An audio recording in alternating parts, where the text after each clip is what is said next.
안녕하세요. 임플란트 타이거입니다. 2024년 근로장려금 최근 새로운 소식이 나왔는데요. 근로장려금 대상이 더 확대된다. 이런 소식 들으신 분 계실 겁니다. 그래서 오늘은 이 내용 어떻게 바뀌는지 먼저 알아보고요. 그리고 뒤에서 차근차근 신청해야 되는 사람들, 어떤 분들이 신청할 수 있고 또 어떻게 신청하는지 자세하게 알려드리겠습니다. 자, 먼저 이번에 발표된 부분입니다. 정부에서 발표한 자료인데요. 근로장려금 맞벌이 가구입니다. 이분들의 소득 요건이 바뀌는데 단독 가구의 2배 수준으로 상향된다. 지금까지는 근로장려금 받으시는 분들 맞벌이 가구 같은 경우에는 소득 요건 상한선이 있었습니다. 3,800만 원이었는데요. 단독 가구 같은 경우에는 요건이 2,200만 원이었습니다. 자, 그런데 단독 가구 2,200만 원, 두 사람이 벌면 4,400만 원이 적당한 것 아니냐, 이런 목소리가 있었는데요. 그런데 왜 맞벌이 가구 소득 요건 3,800만 원이냐, 이런 의견들이 많았습니다. 그래서 어떻게 보면 단독 가구에 비해서 맞벌이 가구가 손해를 본다, 상대적으로 불리하다, 이런 지적들도 많았는데요. 자, 그래서 정부에서는 이제부터는 지금까지 3,800만 원 이 가구 소득 요건을 단독 가구 곱하기 2입니다. 그러니까 2배 수준 4,400만 원으로 상향해서 지원하는 것이 맞다. 그래서 소득 요건을 조정하겠다, 이렇게 밝혔습니다. 자, 이렇게 만약 맞벌이 가구 소득 요건을 상향하게 된다면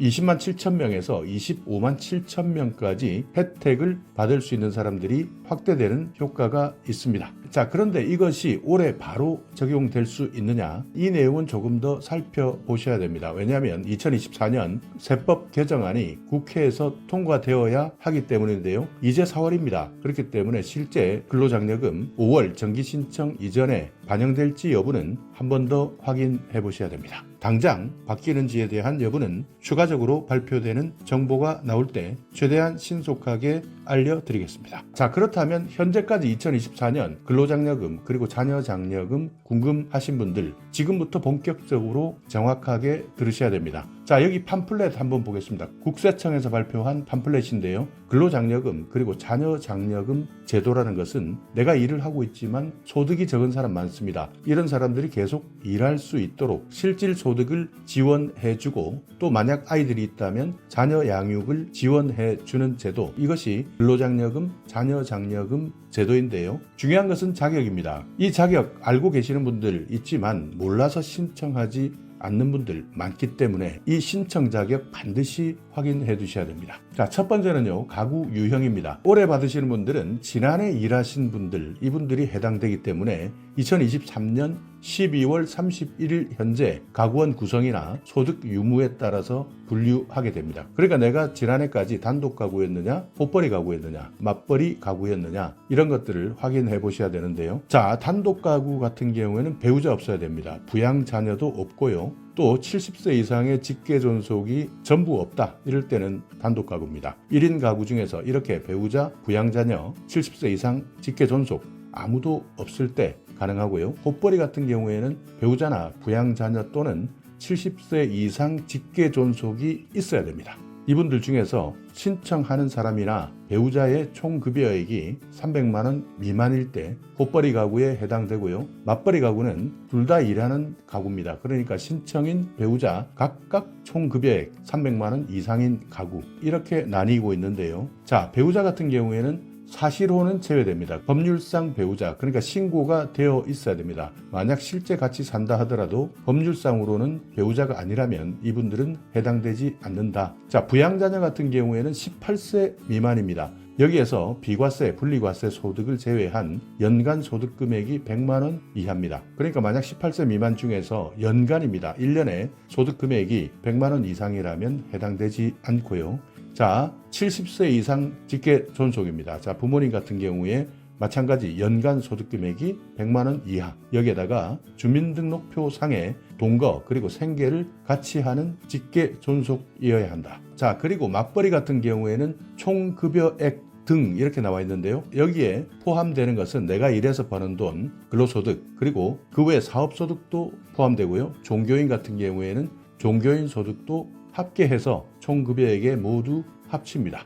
자, 그래서 올해 근로장려금 신청할 수 있는 기준 금액은 지난해 2023년 내가 단독 가구였다면 2,200만원 이하, 호벌이 가구는 3,200만원 이하, 맞벌이 가구는 3,800만원 이하, 여기에 해당된다면 모두 근로장려금을 신청할 수 있는 겁니다. 자, 여기에서 정부에서 이번에 발표했던 맞벌이 가구 3,800만원, 이것이 부당하다, 그래서 4,400만원까지 인상해야 되겠다라고 밝혔던 내용이 맨 처음에 제가 설명드렸던 내용인데요. 아직까지는 반영되지 않았습니다. 그렇기 때문에 4,400만원은 올해가 아니라 올해 하반기 반기 신청하는 사람이 해당되실 수도 있고 아니면 내년에 반영될 수도 있다. 그러니까 올해 최대한 빨리 반영된다면 맞벌이 가구도 3,800만 원이 아니라 4,400만 원 반영될 수 있겠지만 현재까지는 이 기준을 바꾸겠다라는 내용을 발표한 것이지 국회에서 통과되지 않았기 때문에 현재까지는 맞벌이 가구 3,800만 원이다. 이 내용을 꼭 기억해 두셔야 됩니다. 자, 자녀 장려금입니다. 자녀 장려금은 자녀 한 사람당 100만 원까지 지원해주는 제도입니다. 단독 가구 당연히 혼자 살기 때문에 자녀가 없습니다. 그래서 해당 사항 없는 것이고요. 호벌이나 맞벌이는 총소득 기준 7천만 원 이하면 모두 가능합니다. 그리고 재산 요건도 있습니다. 내가 소득 요건만 해당되면 받을 수 있는 것이 아니라 2023년 6월 1일 기준입니다. 이 기준을 잘 확인해 두셔야 됩니다. 가구원 모두가 가지고 있는 주택, 토지, 건물, 예금 이런 재산 합계액이 2억 4천만 원 미만일 때 재산 요건에 해당됩니다.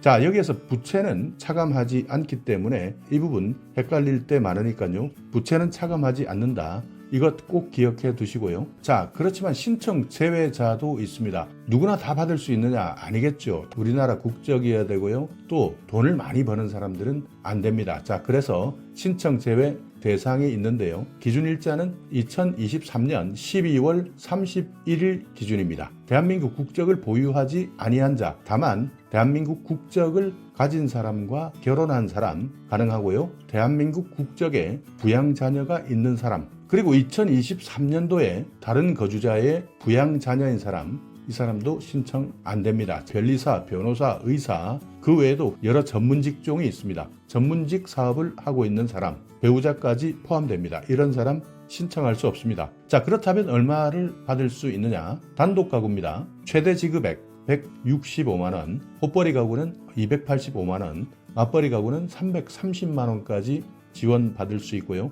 자녀 장려금은 자녀 한 사람당 100만 원, 또 여러 가지 기준을 봐서 심사 결과에 따라서 최소 50만 원까지 지원받을 수 있습니다. 신청 요건을 충족하지 못하는 경우에는 지급 제외 또는 감액될 수 있는 상황이 생길 수 있습니다. 왜냐하면 재산 합계액 때문인데요. 1억 7천만 원 이상에서 1억 4천만 원 미만일 때는 산정 금액의 50%만 지급되기 때문입니다. 그렇기 때문에 이렇게 재산 합계액 때문에 근로장려금이나 자녀장려금 반토막 날 수도 있다 판단해 주시면 됩니다. 자, 근로장려금 표를 한번 보면 조금 더 쉽게 이해할 수 있을 텐데요. 자, 먼저 최대 금액 받는 단독 가구는 400만 원에서 900만 원까지 소득이 있었다면 최대 금액 165만 원을 받고요. 자, 호벌이 가구 같은 경우에는 700만 원에서 1,400만 원까지 구간에 해당된다면 최대 금액을 받습니다. 그러니까 그 전이나 그 이후가 된다면 단독 가구든 호벌이 가구든 금액이 비례해서 줄어들기 때문에 이 구간을 잘 확인해 보셔야 됩니다. 자, 그리고 맞벌이 가구입니다. 연간 800만 원에서 1,700만 원 사이에 있다면 이분들은 최대 금액 330만 원까지 받을 수 있고요. 그 이하거나 그 이상일 때는 조금씩 산정액이 줄어들기 때문에 확인해 보셔야 됩니다. 자, 신청 기간입니다. 지난해 전체 정기 신청 같은 경우에는 5월 1일부터 5월 31일까지 한 달 동안 신청합니다. 반기 신청하셨던 분들은 5월에 신청하실 필요가 없고요. 혹시 만약 하반기에 신청하시겠다 한다면 올해 6월까지 일한 것을 조금 더 빨리 받겠다 하시는 분들은 9월에 신청하셔도 됩니다. 이때 신청하는 것은 상반기분에 대한 반기 신청에 해당되고요. 또 그리고 정기 신청 기간에 신청하지 않았던 분들도 있을 수 있습니다. 이분들은요, 6월 1일부터 12월 2일까지입니다. 이때 기한 후 신청을 하면 됩니다. 다만 기한 후 신청 같은 경우에는 조금 페널티가 있기 때문에 이 부분은 감수하셔야 됩니다. 자, 신청 방법 별로 어렵지 않습니다. 자, 안내를 받았다면 안내에 따라서 그대로 신청하시면 되는데요. 휴대폰 같이 모바일로 안내문을 받은 사람이 있을 겁니다. 요즘에는 네이버나 문자 메시지 안내문을 통해서 받기 때문에 이때는 홈택스 모바일 신청 화면에 연결하셔서 신청하시면 되고요. 서면으로 안내받았을 때는 QR코드로 마찬가지입니다. 똑같은 방식으로 신청하시면 됩니다. 자, 홈택스 홈페이지에서 신청하는 방법이 있습니다. 컴퓨터나 휴대폰으로 신청할 수도 있는데요. 일단 홈택스 홈페이지에 접속하신 다음 근로 자녀장려금 신청으로 들어가셔서 개별인증 주민등록번호 뒷자리 7자리를 입력하시면 신청 완료됩니다. 자, 이런 것들 너무 복잡하다, 어렵다 하시는 분들은 전화하시는 게 좋겠죠. 1544-9944 전화하시게 되면 더 쉽게 음성 안내에 따라서 신청할 수 있습니다. 아니면 상담센터 1566-3636 여기에 전화해보는 방법도 있습니다. 자, 오늘 영상 여러분께 조금이나마 유익한 정보가 있었다면요. 오늘도 구독 그리고 좋아요 부탁드리겠습니다.